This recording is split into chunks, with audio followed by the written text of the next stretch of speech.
अगर हमारे भाईचारा को, अखंडता को अगर भंग करने का प्रयास करता है, उस पे एनएसए ही नहीं, उसके जबान को काट कर और उसको जीवन भर के लिए गूंगा बना देना चाहिए। आजादी के समय देखिएगा भारत में मुसलमानों की संख्या 9% थी, 9 से 10%, लेकिन ये बीते जो 75-77 साल हुआ हमारे आजादी का, इस अंतराल में देखिएगा आप तो आज मुसलमानों की संख्या अगर बढ़कर देखिए 30% से ज्यादा हो गई है। तो हो सके आने वाले 75 साल में वो 35 से बढ़कर 70 हो जाए और वो लोग इस्लामिक कंट्री का मांग करने लगे। तो धर्म के विरोध हम नहीं सुन सकते हैं। धर्म के विरोध हम धर्म के नाम पर जनसेवा 400 लोग के प्रत्येक रविवार भोजन करते हैं। यादवों को मिटाएगा, पटेलों कैसे नहीं बात कर रहे हो क्या? एक मिनट सर, राजपूतों को मिटाएगा, वो साला ऐसा करेगा। इस निंदा कानून लाना चाहिए। और जो भी हिंदू धर्म का कुठाराघात करे, हिंदू धर्म या किसी भी धर्म, उसको फांसी की सजा की मांग कर रहे हैं। फांसी की सजा हो, उसको चौराहे पे खड़े करके सरकार गोली मरवाए। देखिए, सनातन धर्म को कहीं पे लगा हुआ गेंदा का फूल का पेड़ नहीं है, उखाड़ के कोई फेंक देगा। 1947 में भारत में मुसलमानों की संख्या 3 करोड़ थी। आज 70 साल बाद उनकी संख्या 30 से 40 करोड़ हो गई, 10 गुना हो गई। मतलब हर 7 साल में उनकी आबादी डबल हो गई। अभी 30 करोड़ की आबादी अगला 7 साल में 60 करोड़ होगी और 14 साल में 100 करोड़ हो जाएगी। तुम अपना घर देख लो, कहाँ रहोगे? तुम अपना बहू बेटी को बचा लो। उनके धर्म ग्रंथ में लिखा है साफ साफ, उनके धर्म ग्रंथ में लिखा है साफ साफ, non believer of Islam are the kafir. जो इस्लाम को नहीं मांगता वो काफिर है, उसको जीने का अधिकार नहीं है। और जो काफिर को मारेगा उसको मोक्ष मिलेगा। एमके स्टालिन के बेटे ने क्या बोला? काटने का अधिकार हम सरकारों को हम हाथ जोड़ रहे हैं कि ऐसा कोई कानून लेकर आइए, रुकिए, ऐसा कोई कानून लेकर आइए कि उसको या तो जीवन भर के लिए जीवन कारावास हो जाए। बागेश्वर धाम वाले बाबा का विरोध होता है क्योंकि वो अपने हिंदू धर्म को कहते हैं कि हम हिंदू राष्ट्र बनाएंगे, लेकिन वो किसी मुसलमान को गाली नहीं देते हैं, किसी धर्म को वही बागेश्वर बाबा भाई, वही बागेश्वर बाबा है, किसी धर्म को, महिलाओं को पलट बोलते हैं। कुछ लोग ऐसे हैं जो पैसा लेके धर्म बदल रहे हैं। आज जब घर में बीमारी हो रहा है तो हे भगवान करना शुरू कर दे रहे हैं। आज जब पैसा मिल रहा है तो धर्म बदल ले रहा है। आज जो माँ बाप जन्म दे रहे हैं, भैया बुरा मत मानिएगा, माँ बाप जो जन्म दे रहे हैं ना, उनका बात मानने वाला कितने सपुत्र हैं? आज के बात कीजिए, अभी के बात कीजिए, कितना सपुत्र है जो उनका बात मान रहा है? हम मोदी जी का बात मानिएगा। जहां पूरे भ्रष्टाचार से लिप्त है ऊपर से लेकर नीचे तक, तब मोदी जी का अकेले चना भारत करेगा। लोकतंत्र में नेताओं को भगवान कहा जाता है और ये भगवान जो है वो दानों का काम कर रहे हैं और इंसानों को ही जात पात और धर्म में लड़ा रहे हैं। ऐसे नेताओं को कुर्ता पैजामा पहनने का और नेता कहलाने का हक नहीं है। नमस्कार, मेरा नाम शुभम कृष्णा है। तमिलनाडु के मुख्यमंत्री एमके स्टालिन के जो मंत्री बेटे हैं, उनका एक स्टेटमेंट आता है। वो कहते हैं कि हिंदू धर्म जो है वो कीड़े मकोड़ों जैसा है, बीमारियों का घर है, डेंगू है, मलेरिया है, कोरोना से भी बदतर है। इस तमाम मुद्दों पे पटना के युवा क्या सोचते हैं, बिहार के युवा क्या सोचते हैं, क्या कुछ प्रतिक्रियाएं हैं, आइए इनसे जानते हैं। क्या कुछ कहिएगा मंत्री बेटे? हम यही कहेंगे कि अगर कोई भी नेता इस देश में अगर हमारे भाईचारा को, अखंडता को अगर भंग करने का प्रयास करता है, उस पे एनएसए ही नहीं, उसके जबान को काट कर और उसको जीवन भर के लिए गूंगा बना देना चाहिए। क्योंकि यहाँ पे जब हम लोग एक साथ बैठ के बना देना, हम लोग गांधी मैदान में चाहे कहीं बैठ कर, जब हम लोग एक साथ 10 लोग बैठ कर खाते हैं तो हम लोग नहीं पूछते हैं कि तुम किस जाति से हो और किस धर्म से हो। अगर कोई नेता इस देश में लोकतंत्र में नेताओं को भगवान कहा जाता है और ये भगवान जो है वो दानों का काम कर रहे हैं और इंसानों को ही जात पात और धर्म में लड़ा रहे हैं। ऐसे नेताओं को कुर्ता पैजामा पहनने का और नेता कहलाने का हक नहीं है। जो नेता इंसानियत का बात करे, जो नेता हमारे भाईचारा का बात करे, वही असली नेता है। जो हमारे देश का विकास करने का बात करे, जो बिहार के युवाओं का विकास हो इस पे बात करे, बिहार आज बाढ़ से प्रभावित है उस पे बात करे, जो इस गांधी मैदान के बाहर बिहार की समस्याओं पर हम आएंगे, लेकिन उससे पहले जो इस गांधी मैदान के बाहर रात के अंधेरे में इसी पटना में एक तरफ जनता के सेवक लोग, जनता के जो नौकर हैं वो महल में सोते हैं और जो इस देश का मालिक है, जो इस लोकतंत्र का मालिक है, वो रोड पे सोता है। उस पे बात होना चाहिए, ना किसी धर्म पे होना चाहिए और ना ही किसी जात पे बात होना चाहिए। धर्म पे बात क्यों हो रहा है? भैया एक बात बताइए, इधर बोलिए। देश किससे चलता है? इंसानियत से चलता है कि संविधान से चलता है? संविधान से चलता है। इनको अधिकार किसने दिया जुबान काट के फेंकने के लिए? उनको अधिकार कौन दे दिया किसी धर्म के बारे में बोलने के लिए? उसके लिए कानूनी कार्रवाई कीजिए, कानून पर लड़िए, केस विरोध किए हुए क्यों? आप किसी भी चीज कोई अगर गलत करे तो विरोध होना चाहिए कि नहीं होना चाहिए? विरोध होना चाहिए कि नहीं होना चाहिए? एमके स्टालिन ने के बेटे ने क्या जुबान बोला? काटने का अधिकार हम सरकारों को हम हाथ जोड़ रहे हैं कि ऐसा कोई कानून लेकर आइए, रुकिए, ऐसा कोई कानून लेकर आइए कि उसको या तो जीवन भर के लिए जीवन कारावास हो जाए, जो हमारे भाईचारा को खत्म कर रहा है उसको खत्म कर ये दीजिए। पकड़ने का काम हमारा जी। इस निंदा कानून लाना चाहिए। हाँ। और जो भी हिंदू धर्म का कुठाराघात करे, हिंदू धर्म या किसी भी धर्म, किसी भी धर्म, हाँ। उसको फांसी की सजा की मांग कर रहे हैं। फांसी की सजा हो, उसको चौराहे पे खड़े करके सरकार गोली मरवाए।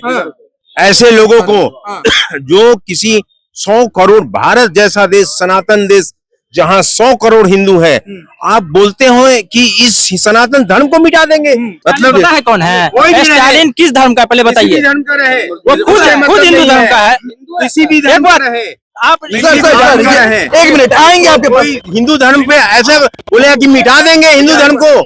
अरे यादवों को मिटाएगा, पटेलों को कैसे नहीं बात कर रहे हो क्या? एक मिनट सर, राजपूतों को मिटाएगा, वो साला ये ऐसा करेगा। करके आप क्या कह रहे हैं? स्टालिन का बेटा क्या बोला है? स्टालिन का बेटा क्या बोला कि सनातनी सब मच्छर उखाड़ के फेंक देना चाहिए। वो बोला, सुन लीजिए मेरी बातों को, वो बोला है सनातन धर्म का विरोध करना बंद करो, अब उसे खत्म करने का प्रयास करना चाहिए, ऐसा बोला है। एक मिनट आएंगे तब बोले, आएंगे आपके पास तब लेंगे, आएंगे जवाब लेने आएंगे। सनातन धर्म को यार आप सुनिएगा, देखिए सनातन धर्म को कहीं पे लगा हुआ गेंदा का फूल का पेड़ नहीं है, उखाड़ के कोई फेंक देगा, समझ में आया? ऐसे कैसे फेंक देगा सर? आप हिंदुस्तान में हैं, हिंदुस्तान नहीं फेंक सकता है, कोई नहीं फेंक सकता। ठीक है, हाँ क्या कहेंगे? अच्छा आप बताइए, ये कह रहे हैं हिंदू धर्म के खिलाफ जो बोलेगा उसको गोली मार दिया जाएगा। सरकार मारेगी। सऊदी अरब में कानून है, सऊदी अरब में कानून है, जो गलत करेगा उसका हाथ काटते, झूठ बोलेगा उसका जीभ अब काटते। सुन लीजिए, जवाब सुन लीजिए सर, जवाब सुन लीजिए, भैया ये चाचा लगता है कि नहीं, ये चाचा जवाब सुन लीजिए ना, ऐसा नहीं होता सर, जवाब सुन लीजिए। ये चाचा को लगता है, मुझे ये संबित पात्रा के ज्यादा फैन है, किसी को बोलने नहीं देते हैं, खाली अपना बोलते हैं। भाई आप अपनी बातों को रखिए। कहने का मतलब है, ये जब बोल रहे हैं कि हिंदू के खिलाफ जो बोलेगा उसको गोली मार देना चाहिए। इस हिंदुस्तान में समानता का अधिकार है, हिंदुस्तान पढ़िए। ये कह रहे हैं किसी भी धर्म के। अच्छा अगर सिख क्या है बताइए, सिख क्या है, मुस्लिम क्या है? समानता का अधिकार है, तो इसका मतलब सुनिए ना, समानता का अधिकार है, इसका मतलब कोई किसी धर्म को मिटाने का बात करेगा? बिल्कुल नहीं करेगा, बिल्कुल नहीं करेगा। लेकिन बागेश्वर धाम वाले आए, बागेश्वर धाम वाले बाबा का विरोध होता है क्योंकि वो अपने हिंदू धर्म को कहते हैं कि हम हिंदू राष्ट्र बनाएंगे, लेकिन वो किसी मुसलमान को गाली नहीं देते हैं, किसी धर्म को मिलोगे। वही बागेश्वर बाबा जो लड़की को पलाट बोलते हैं भाई, वही बागेश्वर बाबा है। किसी धर्म को, महिलाओं को पलाट बोलते हैं। कौन सा बाबा है? क्यों क्रोध बोलते हैं भाई? किसी धर्म को मिटाने का बात नहीं करते हैं। हमारे घर में बहन है, आपके घर में बहन है, जो कुंवारी लोग कैसे प्लॉट हो गई? कैसे प्लॉट हो गई? बात नहीं है, यहाँ बात धर्म का रहा है, बात धर्म का है, बात धर्म का है, बात धर्म का है। धर्म का विरोध वो नहीं करते हैं, एक मिनट, धर्म का विरोध ऐसे वोटिंग मत कीजिए। एक मिनट भैया, एक मिनट भैया, है आपका नाम? भैया वोटिंग मत कीजिए। इधर सुनिए, हेमंत प्रताप, आप कहीं डायरी में नाम नोट करके रखिए, अगले 40 साल बाद, 40 साल बहुत हो गया, 30 साल बाद आपकी आवाज नहीं निकलेगी।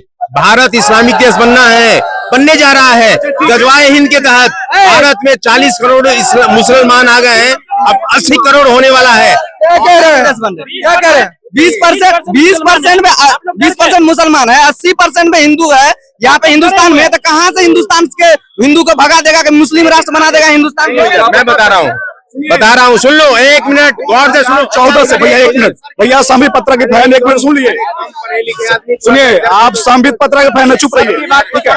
सुनिए मेरी बात सुनिए। कहाँ आपको रोक रहे हैं? आपको बोलने का समय पूरा दिया जा रहा है।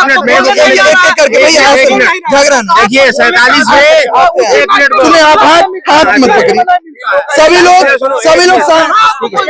भैया, जैसा कि सर आपने कहा, एक मिनट मेरी बात को आप सुन लीजिए सर। आपने कहा कि जो भी धर्म विरोध नारा लगाता है उसे फांसी दे देना चाहिए, ऐसा कानून लाना चाहिए। अब जो एक जात दूसरे जात को गाली देता है उसके लिए क्या करना होना चाहिए? कानून आना चाहिए, एकदम आना चाहिए। धर्म और जाति का राजनीति करता है, ऐसे लोगों को कबाड़ के बिक दीजिए। जो भी तालीम के बातों पर, और जो भी धर्म राजनीति के पार्टी हो उनको आप वोट देना बंद कर दीजिए। जिस दिन आप एजुकेशन के आधार पर अगर आप वोटिंग करने लगिएगा सर, उस दिन हमारा बिहार और हमारा राज्य और हमारा देश बढ़ेगा। तो यहाँ इलेक्शन आते ही आप देखिएगा कि मेरा चाचा है, मेरे जात का है, मेरे सलाम मजहब का है, तो ये ऐसे विकास नहीं होगा। सुन लीजिए, अब सुन लीजिए, इधर सुनिए, एक मिनट कि बागेश्वर बाबा जानता है जो महिलाएं पश्चिमी सभ्यता को अपना रही है, आप जा करके देखिए उन देशों में भी उनको खाली प्लॉट ही समझा जाता है। ऐसा नहीं कि केवल उन्हें लड़कियां सिंदूर लगाती है। हाँ लगाती है, आपके घर में भी लगाती होंगी। क्योंकि ये हिंदू नहीं है तो नहीं लगाती होगी, लगाती है। हमारी लड़कियों की बात ही नहीं की है। एक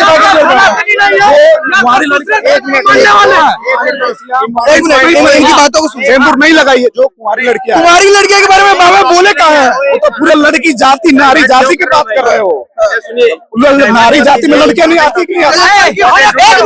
रुक जाइए चाचा रुक जाइए एक मिनट। आप कहाँ मुद्दा को भटका रहे हैं भाई? नहीं भटका, रुकिए, बात यहाँ धर्म का हो रहा है, बात यहाँ जात का हो रहा है, बात यहाँ भाईचारा का हो रहा है। रुकिए, आप क्या चाह रहे हैं? हिंदू राष्ट्र होना चाहिए? नहीं होना चाहिए। इंसानियत का देश है। हाँ, हिंदू राष्ट्र रहना चाहिए। भारत जाता है, भारत वंश के नाम से इस देश का नाम भारत पड़ा। क्या दिक्कत है यदि भारत हिंदू राष्ट्र हो जाए? पूरे इस पृथ्वी पर 56 मुस्लिम देश और उससे भी ज्यादा ईसाई। अब जवाब ले आप देखिए भैया भैया का एक क्वेश्चन का जवाब देंगे। भाई बोलिए, मत प्यार से बात सुनिए।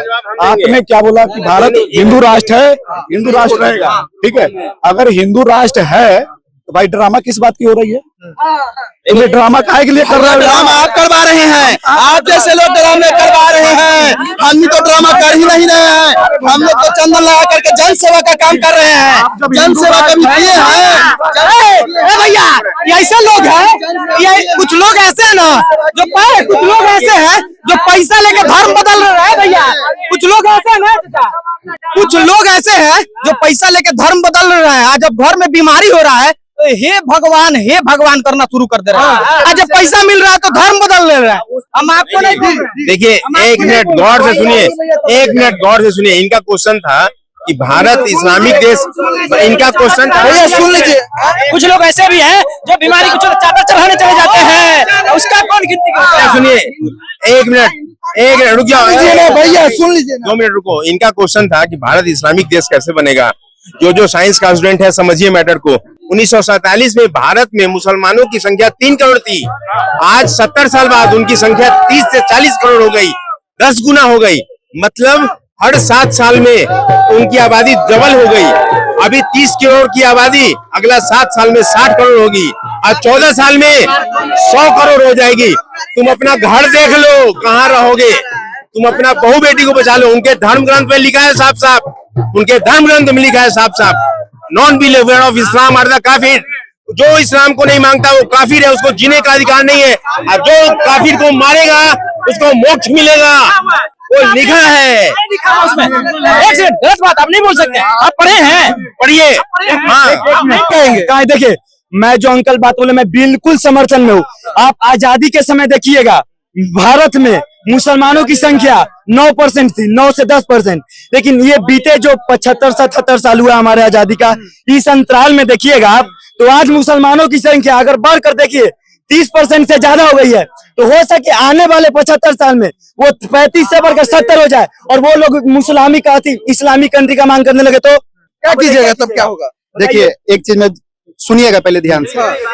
अभी सरकार किसकी है मैं नहीं जानता हूँ कि कौन किसके पार्टी से सपोर्ट करता है। नहीं, सरकार किसकी है? सरकार किसकी है? सरकार बीजेपी की चल रही है। तो क्या सरकार को इतना पावर नहीं है कि जो 2 बच्चे जो नारा देते हैं एक ऐसा कानून लाया जाए और एक ऐसा बिल पास किया जाए कि अगर जो 2 बच्चे से ज्यादा, चाहे वो किसी भी धर्म का हो, जैसा कि लॉजिकल चीज पे बात कीजिएगा बॉस, यहाँ बोलिए अगर ऐसा कानून नहीं ला जाए कि उनके घर में ना बिजली दिया जाए ना सरकारी किसी तरीका सुविधा, जनसंख्या नियंत्रण कैसे होगी? सिर्फ हमारे और आपसे बोलने से उन बच्चे हो जाएंगे। बिजली नहीं देंगे तो बच्चों को मारते हैं। क्यों मारते हैं? आप बिजली के अभाव में जिंदगी यहाँ हर साल जनगणना होता है ना बॉस। अगर मान के चलिए उनको बिजली नहीं दिया जाएगा, 2 बच्चे हो जाएगा, चाहे एक ऐसा प्रॉपर दो बच्चे से ज्यादा इसको तो किसी तरह की फैसिलिटी मत दीजिए ना, सरकारी फैसिलिटी सरकारी फैसिलिटी मत दीजिए। आप लॉजिकल चीज पे बात कीजिएगा ना, सिर्फ बोलने से नहीं होगा सर, करने से होता है। और बात इंदिरा गांधी के समय में कुछ है ही हाल है तो भैया इंदिरा गांधी के नाना समय के बारे में कहा खाली हिंदू कहला लिया ना भैया, हिंदू ना सब लगी, हम एगो लगी ना बात करते हैं भैया। आप एगो के लिए बात किए, आप मोदी जी के बोले कि मोदी जी के पास इतना पावर है कि नहीं। आज जो माँ बाप भैया बोले था, आज कर लेते वही चीज हमू गलती कर, आज जो लोग छोटू, आज जो माँ बाप जन्म दे रहे हैं भैया, बुरा मत मानिएगा, माँ बाप जो जन्म दे रहे हैं ना, उनका बात मानने वाला कितने सपुत्र हैं। आज के बात कीजिए, अभी के बात कीजिए, कितना सपुत्र है जो उनका बात मान रहा है। हम मोदी जी का बात मानिएगा, जहां पूरे भ्रष्टाचार से लिप्त है ऊपर से लेकर नीचे तक, तब मोदी जी का अकेले चना भार फोड़ेगा। कह रहे सरकारी फैसिलिटीज बंद कर दीजिए, आएंगे आपके पास तो मीटर लग गया है चारों पट्टी का, आप एक ही जगह से कनेक्शन ले सकते हैं, फिर भी बिजली चोरी हो रहा है, बिजली घाटा में जा रहा है, रेलवे घाटा में जा रहा है। तो मोदी जी चाह करके सब कैसे ठीक होगा? हम आप जब तक नहीं चाहेंगे तब तक नहीं ठीक होगा। यही चीज ना बोला जा रहा है बॉस, मोदी से जब तक धर्म और जाति के नाम पे आप पब्लिक से मांग देखिए, कीजिए। हम किसी धर्म और जाति, हम विरोध उस चीज का है कि जो धर्म और जाति का राजनीति करते हैं, इसे तमाम पार्टियों को कबाड़ के फेंक दीजिए। बिहार चाहे पूरे भारत में जिस दिन अगर लॉजिकल चीज पे एक क्षेत्र से पहले सुना बात के सुन ला भैया मेरे हम नहीं बोले धर्म के बात नहीं करना चाहिए। मारिएगा तो दफनाया जाएगा कि जलाया जाएगा? मारिएगा तो दफनाया जाएगा कि जलाया जाएगा? नहीं, धर्म के विरोध हम नहीं सुन सकते हैं। धर्म के विरोध, हम धर्म के नाम पर जनसेवा 400 लोग के प्रत्येक रविवार भोजन कराते हैं, धर्म के नाम पर, धर्म के नाम पर। हाँ, अब जनसेवा किया है। इनका कहना है कि जब संडे को सुनिए, जब संडे को श्री राम सेना सही है और यहाँ श्री राम दल से, तो यहाँ पे जब 500-400 लोगों को ये खाना खिलाते हैं, तो किसी से ये नहीं पूछते हैं कि तुम हिंदू हो या मुस्लिम, ठीक है? तो ये इंसानियत के निकम। और लोग कहते हैं ना, अगर ये राम का नाम लेकर जनसेवा कर रहे हैं, तो हम चाहते हैं कि ऐसे ऐसे हजारों राम भक्त पैदा हो और हजारों राम भक्त हो जो जनसेवा करे। राम के नाम हो चाहे रहीम के नाम हो, अगर काम अच्छा है तो इंसान अच्छा है। तो भैया आप बोले ना, मेरा कहने का मतलब है भैया, धर्म के नाम पर ही करते हैं भैया। हम